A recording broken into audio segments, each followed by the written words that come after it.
Jonah Chapter 1.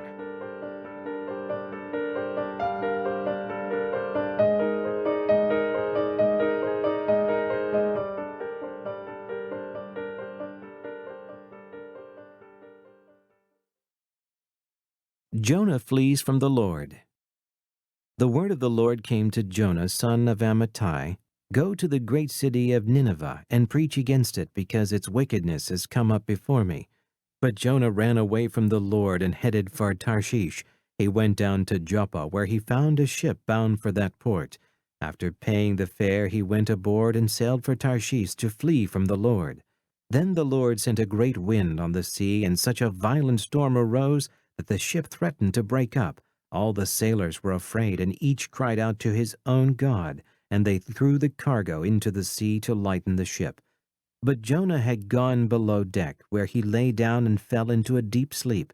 The captain went to him and said, "How can you sleep? Get up and call on your God. Maybe he will take notice of us, and we will not perish." Then the sailors said to each other, "Come, let us cast lots to find out who is responsible for this calamity." They cast lots, and the lot fell on Jonah. So they asked him, "Tell us, who is responsible for making all this trouble for us? What do you do?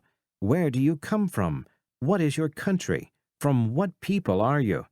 He answered, "I am a Hebrew, and I worship the Lord, the God of heaven, who made the sea and the land." This terrified them, and they asked, "What have you done?" They knew he was running away from the Lord because he had already told them so. The sea was getting rougher and rougher, so they asked him, "What should we do to you to make the sea calm down for us?" "Pick me up and throw me into the sea," he replied, "and it will become calm. I know that it is my fault that this great storm has come upon you." Instead, the men did their best to row back to land, but they could not, for the sea grew even wilder than before. Then they cried to the Lord, "O Lord, please do not let us die for taking this man's life.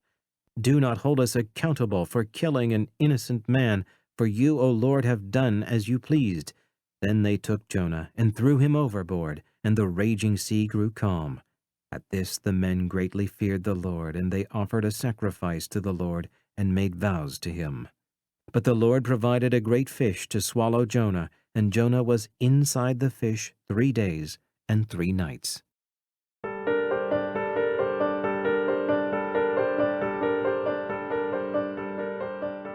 Jonah Chapter 2.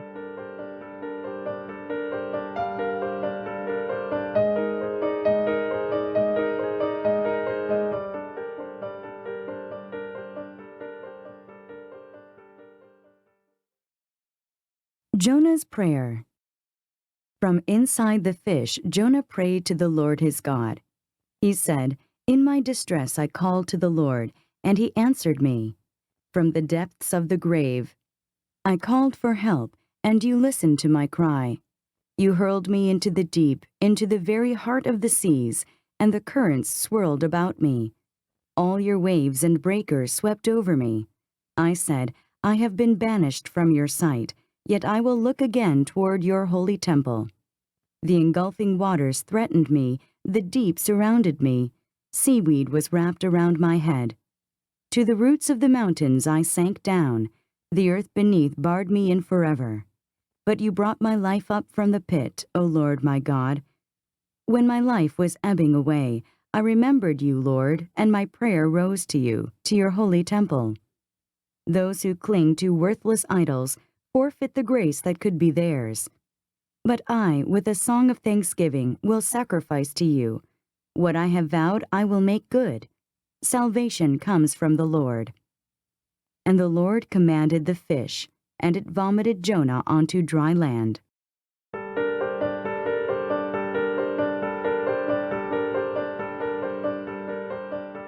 Jonah Chapter 3.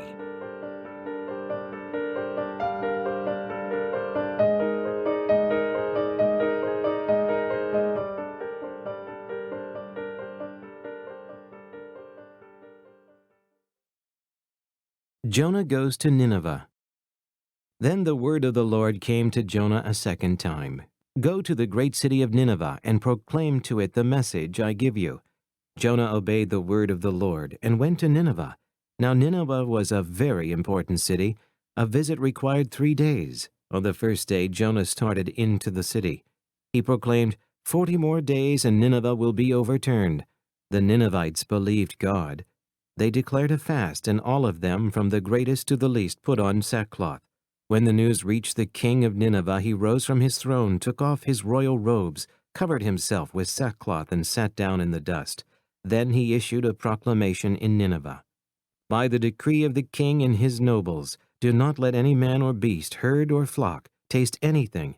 Do not let them eat or drink, but let man and beast be covered with sackcloth. Let everyone call urgently on God. Let them give up their evil ways and their violence. Who knows? God may yet relent and with compassion turn from his fierce anger, so that we will not perish.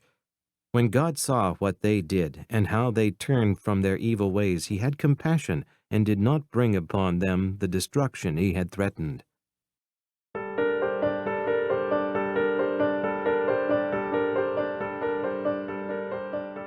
Jonah Chapter 4.